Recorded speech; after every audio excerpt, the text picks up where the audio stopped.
Hello friends, this is Radu from Think It Lift, and with me today is no other than Greg O'Gallagher from Kinobody.com.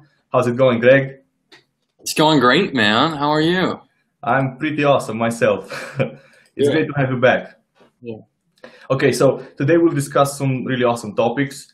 You'll hear about what makes an aesthetic physique, which is, I guess, is the goal of most guys going to the gym. Then you'll hear about why relative strength is the main indicator of the quality of your physique and why you should train for strength. And finally, we'll discuss why lifting 3 days per week is a very effective way to build muscle and strength. This is going to be cool. Oh yeah, I'm excited. This is my bread and butter. I'm excited to get into it. Yeah, so getting into the first topic, which is what makes a physique attractive. I know you promote gaining muscle strategically in certain parts of the body and also staying lean. Yeah. Okay. See, a lot of, and just kind of to preface for a second, like, why would anyone want to look good? Why would anyone want to have a great body? I mean, it sounds like a silly question, but a lot of people like pretend they don't want to like train to look good. Like, oh, I don't care about how I look. I just want to be functional, which is funny because usually they're not functional, and usually deep down they're like, shit, I really wish girls like my body. But most guys, they're honest with themselves. There's that one movie they saw, that one movie with that actor that got in a crazy shape, and that's how they wanted to look. Like for me, it was a few different movies. It was like Never Back Down, like Cam Gigante, how shredded he was. That was cool. It was like Brad Pitt and Troy or Fight Club. Christian Bale in American Psycho. Like we see this and we're like, shit, that's how I want to look. But then we start reading about fitness. We start finding bodybuilding sites, and then they just promote the idea of getting huge. And then we're like, oh, I guess we should do that. But why? Yeah, exactly. Why? Yeah, and then you get into the mentality of getting as strong as possible, including squats and deadlifts, and you develop that disproportionate physique, bottom heavy. So yeah, I really like the Kinobody physique philosophy. Kind of the Kinobody physique, and really what kind of looks most attractive is when you have a solid level of muscle development and a great level of leanness. And you talked about this earlier. You're like, you talked about definition, and a lot of proportion is having a low body fat, because you can't have great proportion at 20% body fat. It's not going to happen. If you have a 36-inch waist and like all your areas are kind of just puffed, rounded, like filled with fat, it's not going to look good. Like people don't talk about this enough, but body fat's a huge part of proportion. If you like looked at two pictures of me when I was training the same way, same muscle development, one at 13% body fat, one at 7%, the proportion's crazy different. Absolutely. So so one of the main things is obviously getting very, very lean. And then the second is to emphasize the muscle groups that contribute most to a masculine, well-developed aesthetic look. And that's like the upper chest. A lot of times it's hard to build that upper chest area, and guys don't do enough incline presses. The shoulders take a long time to grow. So shoulders are super important. And then, of course, to develop that good, solid V ratio, so you have a solid, commanding shoulder to waist ratio, you need to do a lot of pull-ups. And you need to build that back up, because that back is what contributes most to the broad shoulders. And then it helps create that V line to your waist. So really, it's like the upper chest, the shoulders, and the back really give you the structure of a great-looking physique. And then from there, of course, you have to like flip your arms, and you have to address your legs. Your legs are, they could be either too skinny or they could be on the bulkier side. Yeah, absolutely. And one of the aha moments I had when I started in Kinobody is the fact that getting lean first makes the biggest difference in your physique, in how you look. Because many times I get emails by guys who are in that purgatory zone, where they are unhappy with their size, but they're also unhappy with their definition. And they, of course, would like to remain at the same size, but with increased definition. And they don't understand that would mean gaining muscle and losing fat at the same time at a crazy rate. So they refuse to accept that they have to be either a little skinnier than they'd like to be for a while, or a little fatter, because you have to choose between those two goals. And I almost always tell them that it's better to choose to cut, to shrink that waist, because that will make the biggest difference in their proportion and how they look. No, that's exactly true. And this is why when I coach people, I like to work with people that want to drop body fat, because in 3 months' time, you can gain like maybe 5-6 pounds of muscle. And that will look good if you're 10% body fat or less. But if I can take someone in 3 months from basically 14% body fat to 9, they're going to look 10 times better. The difference is night and day. Their face becomes more chiseled. Their abs start to pop out. Their chest becomes more square. Their shoulders start to get separation into their arms. And everything just looks much better. And that's why models, like if you ever look at just models, underwear models, fashion models, swimsuit models, they all have to be very, very lean, because they know that it looks way better. If you have a bit of fat here and there, it just ruins the entire look. But to have that really crisp, solid, attractive look, the body fat's got to be in check. Absolutely. And in addition to that, it also sets you up for a perfect lean bulking phase after that. Because if you start a bulking phase when you're 14% body fat, then you're gonna look awful at the end of the bulk. Yes, very true. Yeah. And that's a mistake a lot of people make, because they get obsessed with this whole idea of getting bigger. They think of numbers like, oh, I want to have 16-inch arms. Oh, I want to have this big chest. I want to wear a large t-shirt. And they get obsessed with those numbers, and I want to weigh 200 pounds. And they get obsessed with all these numbers that sound cool. You know what's cool? Not being fat as you know what's cool? Like looking good. I mean, I guess we'll get into this later, but like, you know what's cool is like actually lifting a hell of a lot more than you weigh. Absolutely. Doing 100 chin-ups or something. That's what's cool. Which is, yeah, go ahead. Oh, no, go on. Yeah. So, that was what I wanted to transition into, which is the idea of relative strength. So you being much stronger compared to your body weight is actually the key to making your body look cool. And I really like that at the end of your courses, you give those Kinobody standards, which are awesome, because for the first time, you can actually have a specific goal that when you reach it, you're going to look a certain way, which is very motivating. Dude, I'm glad you said that, because this is so important, because people struggle to see with muscle building a great physique. It takes time to add 10, 15, 20 pounds of muscle. It takes a long time. And so it's discouraging. You're like, people are like, oh my God, I have to train for a year to put on 15, 20 pounds of muscle. That's insane. And then the progress is slow. You're not gaining a pound of muscle a week. It doesn't happen unless you're on steroids. And they're like, shit, like it's so discouraging. But it's like, dude, okay, forget about your weight, okay? Hold up. Forget about building these 20 pounds of muscle, okay? Put that away. Okay, right now, you're doing 5 chin-ups with your body weight, okay?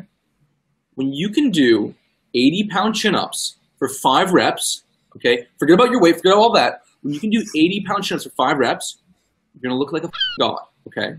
When you get your little incline bench press with the bar to 200 pounds for 5 reps, your chest is gonna blow people away. Just wear that V-neck and then it's game over. Then people are like, okay, I can do that. Okay, cool. Like they're adding 5 pounds a week. They're like, oh my God, I'm getting to the goal. Because it's just so fleeting trying to focus on the scale and like gaining muscle, and then it's like, oh, am I gaining muscle? No, I'm getting fat. But it's like, okay, when you actually look at your lifts progress, and then you make sure your waist isn't getting bigger. So your waist is getting bigger and your lifts are going up, well, you're just turning into like a bigger, puffier version of yourself. Your waist is staying taut, and then your strength's coming up. That's when you start to look like a Greek god. Yeah, absolutely. And I was talking with my training partner, and he said, Radu, I don't know, when I was training, before I was training with the Greek God program, I don't know what I was basing my progress on, because I wasn't tracking my lifts. Mm-hmm. How would you know you're gaining muscle? How do you know you're getting towards your goal? So yeah, these strength standards are awesome to follow. Okay, I want to transition into talking about training, and you really have an orthodox approach, I'd say, to training. It really is different from what's out there, but it's also very effective. So training 3 times a week, most guys would say that you can't possibly build a good physique with that, but it's actually pretty amazing. So I wanted to ask you, when in the past, Greg, you used to train 5-6 days a week with a lot of volume, why did you make such a drastic change and started lifting 3 days a week with low volume? Okay, that's a good question. I guess all of us, well, you know what, actually, I started lifting 3 days a week when I first started training. That's actually, I made some incredible gains when I first started getting into working out when I was 14 years old. I would do lifting 3 days a week. On my other days, I do some boxing or track, and I put on. I have this notebook in my house somewhere, and it was literally like I was 14 or 15, and I was training 3 days a week, and I write down my lifts. Every week I was like getting stronger and stronger and stronger, and it was over the course of like a year, and I was smashing it. So I actually made my initial progress is spurred off of training 3 days per week. I always went to the gym. I felt strong. I felt motivated to lift, and everything went up really nicely. The problem was that I was doing, back in that time, I was doing starting strength. So I was doing a lot of squats and deadlifts. Okay. So eventually it worked well, but then eventually it's like, okay, my upper body's stalling, and then my legs are continuing to grow. So then I did more of like I had to kind of adjust it back then and do more upper body work. But then, yes, I got into training more often. I'd gone to training 4, 5, 6 days a week, and here's the problem. Okay, it's you don't get that much stronger. Like, you'll get stronger if you're weak. If you're weak and you start lifting every day, you'll get stronger. But if you're at the point where you're already pretty strong, then it's so easy to plateau training 4, 5, 6 days a week as a natural, because as a natural, what steroids do for you is it like makes your recovery so much faster. You can just keep hammering the gym. Your body, like the recovery happens so much faster, so you can gain muscle faster. Mm-hmm. As a natural, you don't have that luxury. And so when you're training 5, 6 days a week, your body is always in a state of recovery. So people think like, okay, I just need my muscles to recover. I hit my biceps on Monday, I'm not hitting them again until Friday, that's fine. Well, here's the thing is whenever you do some strength training, it's not just your muscles that get taxed, it's also your nervous system. So if you do heavy legs on Monday, the next day, whether you do chest or shoulders or biceps or whatever, you're not going to be as strong because your nervous system is still recovering. People don't understand that. So when you get to that advanced level, it's hard to get stronger training that often. And if you're not getting stronger, you're not going to get that much bigger.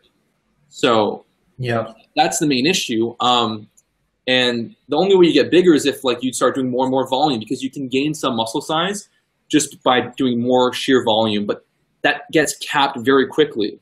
So like Radu, if I was to basically try and get you into the volume lifting, not worry about strength, get you to do a lot of volume, sure, you might put on a bit of muscle for that first month, and then you'd plateau. And then if you took a few days off the gym, you'd be like, what the fuck, where are my muscles going? If you you'd be like, so you become a slave to the gym, and then it's like, you're stuck. You're already doing like 50 sets a week on this muscle. You can't do 60. What are you gonna live in the gym? And then if you try and do more, you just get more overtrained and weaker. So it doesn't work. And I realized this, and really, there's a couple types of people that succeed on high volume workouts. One of which is people that are taking lots of steroids because they can handle it, and they'll gain muscle, doing anything. I like how Lyle puts it, that they succeed in spite of their training. In spite of the training, exactly. Lyle McDonald, yes.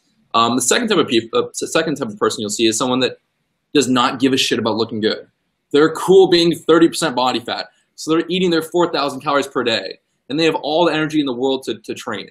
Yeah, there's some people like that are like all praise in the high volume camp. It's like, dude, get to 8% body fat and try and do your high volume shit. It's not going to happen. Yeah. And then the third of which is like some genetic anomalies. I don't know. Some people, a small subset of the population, seems to respond to high volume pretty well, but it doesn't last that long because eventually they plateau, and then it's like, okay, what's happening? And this is what a lot of bodybuilders figured out. Even bodybuilders on steroids, like, what's his name? Like one of the power bodybuilding guys. I forget what he like Mike O'Hearn or something. He does a very sort of hybrid bodybuilding powerlifting style where he focuses on getting stronger. But he's also on steroids. But even still, he's got an amazing physique, even though he's on steroids. Like he's got, considering he's on steroids, he still looks better than most people on steroids. But so yeah, I was stuck. I was like, okay, I'm not getting stronger. I'm not looking better. What's going on here? And I knew that for me to progress, I needed to get my lifts up. I need to get my shoulder press up. And I started to like doing some research into this, and I was like, okay, this makes sense. Because at the time I was like, I don't know, 19 or 20 or something. I was like, this makes sense because back when I was 14, 15, I just started lifting. I was making such good results. I wasn't really hitting plateaus, and I was lifting 3 days per week. So maybe there's some truth to this. And I was like researching on all this stuff. I was starting to feel burnt out at the gym, and then I did the 3 days per week, and sure enough, every day I came in stronger. Everything started going up. It was amazing. And I was able to do that while dropping fat, get stronger while dropping fat. And I started intermittent fasting around that same time, and everything was like, I was like losing fat, building muscle. I was feeling so satisfied. I wasn't feeling deprived. And I was like, shit, I've got something here. And then I started to have to like basically focus on the ratios, focus on the key lifts, incline press, overhead press, weighted chins and stuff.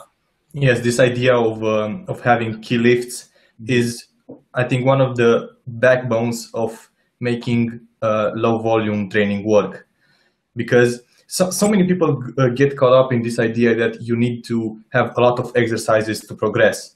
But it's actually not true, because if you think about it, you cannot picture a skinny guy lifting a big weight. It's just not possible. But you can, and you've seen a lot of skinny guys do a lot of high volume. So that should tell you that there is something about strength that gives you size. Yeah, that's 100% true. You're not gonna see like basically a guy that has a shitty chest, a small chest. You're not gonna see a small chest dude incline bench pressing 225 for 6 reps. Yeah, you may see for 1 rep, because maybe powerlifters or something, but we're talking about getting stronger in a medium rep range.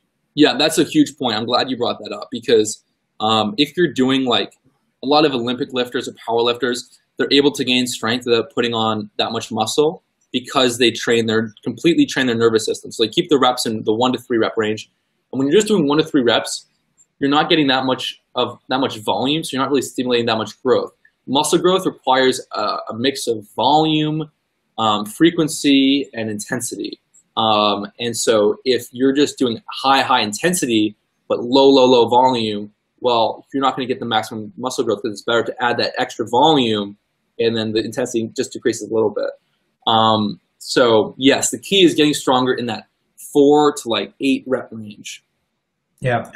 And something funny. Most guys here in Romania train with the classic bodybuilding split. 5-6 days a week. Each body part gets its own day. 20-25 sets of, I don't know, 8-12 reps, which is, I can't even picture how these guys get through their training, because I'm sure you'll agree with this, Greg. But if you go in the gym and you work hard for 6 sets, you're fried. You can't possibly do 20 sets and be efficient in all of them. No way. No, you really can't. You can't be efficient. And that's why it's good to strip away the unessential, like Bruce Lee says, just focus on the key stuff that matters. Because I recommend doing 4 or 5 exercises per workout, just 4 or 5, 2 or 3 good hard sets per exercise. But once you start doing more than that, it ruins the stuff that matters, because then you can't pour yourself into that. If you only have to do 4 or 5 exercises and a few sets, you can pour yourself into that set. And when people start a fitness journey, or they want to reach a certain kind of a body, the normal mentality is for you to do as much as you can to reach your goals fast. But they don't realize that more is not necessarily better in the beginning. It's exactly right. People believe that the more they put into something, the more they'll get out. But working out is very different in that you have to think about the recovery. You have to think about what it's going to take to recover. You can't just pour more and more and more into it and think you're going to get more out, because the more you put into it, the more stress you're putting onto your body. Working out is stress, and you have to recover at some point. So people kind of get stuck into this idea, like, I need to do as much as possible, and then just it backfires. I mean, and then, like, you know, back to the whole idea of doing more and more. I mean, imagine you're trying to become a mixed martial arts fighter, okay? And it's better to become really good at those key movements, you know, being able to throw your jab out, you know, drop a couple knees and elbows, and, you know, be really good at a couple takedowns, you know, a couple submissions. When you're first training, like, perfect those movements, than to try and learn everything. Because fighting, like, you have to be so good at that move to be able to knock it off in a full force fight. And so, I mean, training's the same way. It's like, it's better to get really good at that incline press, because if your incline press goes up, you'll be strong at everything that involves pushing. Everything, like, your triceps will be strong, you'll be strong on flat bench, like, everything. Because people get caught up in trying to hit the muscle from so many different angles, okay? They want to do incline press, they want to do flat bench, they want to do decline, they want to do dumbbell incline, they want to do flies, they want to do cable crossovers, they want to do 5 exercises for chest. And you can't get stronger when you're doing all that. Just like when you're trying to learn 5 takedowns at once, you're like, I can't do any of this shit. I can't pull any of this shit off. It's like, hey, if you get your incline bench press up, maybe perchance if you're stronger here, maybe you'll be stronger here too. And you will, like, you will. I mean, sometimes I'll go a year or 6 months without doing dips, and I'm stronger sometimes. Just because it's just the body, like, there's a carryover to it. You know, if you get really strong, like, I don't really do any rows, okay? I haven't had a need to do rows. I just build up to, like, really strong chin-ups or pull-ups. And yes, I can go on the row machine and I'll lift more than, like, the 220-pound bodybuilder easily, because it's just the body's smart. And if you get strong, like these movements, it's going to carry over to similar movements. And, you know, in your articles, when you talk about minimalistic training, you give the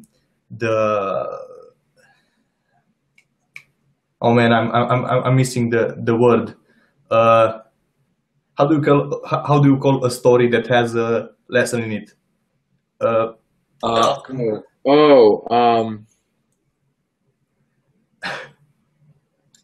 I give, like, an anecdote, or anecdote. That's the word I was looking for. Yeah. So my dad actually gave me an excellent anecdote for lifting, but he didn't realize it. So my parents own a small orchard with apple trees, and one summer I was out there with my father, and as we talked, he reached out, grabbed a branch of the apple tree and started to rip off a few of the baby apples that were just growing on the branch. And I found that very weird, and I said, Dad, what are you doing? Don't you want to have a big harvest?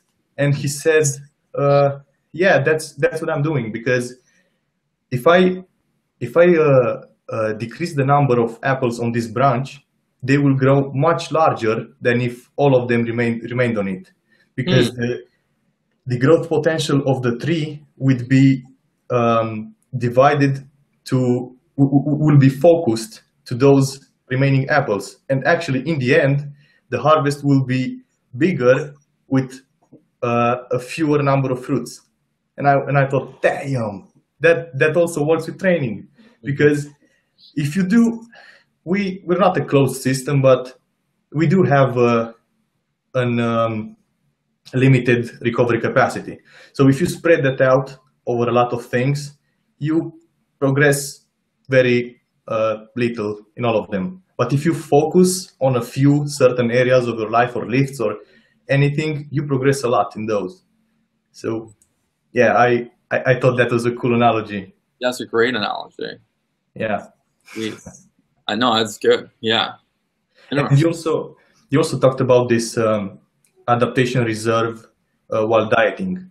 You promote a really low volume approach when you cut.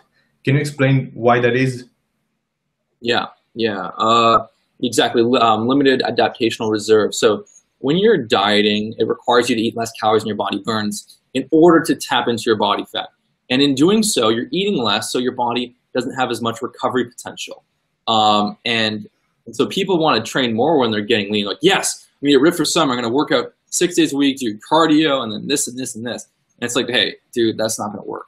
Because the goal on a diet is to maintain your muscle. And how do you maintain your muscle? It's mostly with intensity. So if most of your muscle growth is going to be the result of your strength level. If you can do 100-pound chest for 5 reps, that's what's going to be the result of most of your back muscle. The amount of volume you do, the amount of sets you do on a weekly basis is going to pay a much smaller percentage of your growth. So people get stuck into adding all this volume. It doesn't work.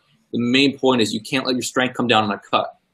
So if you're cutting, and let's say you bench press 200 pounds, and then after a 3-month cut, you're benching 170, your chest is going to get smaller, no question about it. You need to be able to maintain that strength. And when you're cutting, it's harder to train as much. So it makes sense to drop the volume a bit, to make sure you can maintain optimal intensity and maintain that strength. Yeah, because I don't know where these people get the idea that you have to train more when you diet, or that you have to increase the rep range, which is pretty stupid, because if you drop the weights, you will lose the adaptation. But if you maintain strength but drop down the volume, you will keep most of the muscle, as you said. And I have a lot of people follow my programs. They get a lot stronger while they're dropping body fat. Yeah, and considering you're talking about the warrior shredding program, right? Yeah. That program has what, 1 or 2 exercises per muscle group per week. Yeah. Yeah, and when people, I recommend your training style. So when guys read my site and see the training routines that I recommend, they say, man, I'm so scared to start this type of routine, because I'm used to doing 20 sets, and how will this grow my muscle? How will I maintain muscle? Yeah, how do you respond to these people? That are worried about starting a lower volume routine and oh, am I gonna build muscle? You just gotta be like, okay, dude, just take the jump, man. You're here, man. Stop procrastinating, okay? What you've been doing hasn't been working. It's only got you here. You still have a long way to go. Are you gonna take the step, or you're not gonna? Okay? Do it for a month, see what happens. That's all. They have to be able to, if they're not willing to take action, then that's their own loss. You gotta be like, okay, I've given you everything you need. I've explained that basically, if you're getting stronger, if you're gonna be building muscle, that volume isn't that important, that volume is completely overblown. The amount of volume you want is the amount of volume that you can do while getting stronger, and it's not that much. So follow this routine, progress in your lifts, and muscle growth will happen, and it will blow you the F away. And everyone that follows these programs of mine, they used to do all these other workouts from different people, used to train way more. Like, Greg, I'm so glad I found this, because I'm finally making these amazing results. So point is do it for a month, commit to it, and see what happens. If it doesn't work, okay, go back to 5 days a week. But I really doubt it's not going to work. Yeah, I doubt it also, because if it would have worked, they wouldn't be out there searching for information. Yeah. And this can be a psychological trick, because sometimes you would not allow yourself to find what works. There is this idea that you have to allow yourself to succeed, because if you view yourself as someone who cannot make progress, you will sabotage your efforts, because you wouldn't want to give up that identity. You talk about this also. Exactly. That's beautifully put. Yeah. Yeah. It's like I experienced this also because there was a time where when I wasn't making progress, and I knew something was wrong, but I was unwilling to drop my routine, because if I were to succeed, I would miss my daily activity, which was searching for answers on the internet.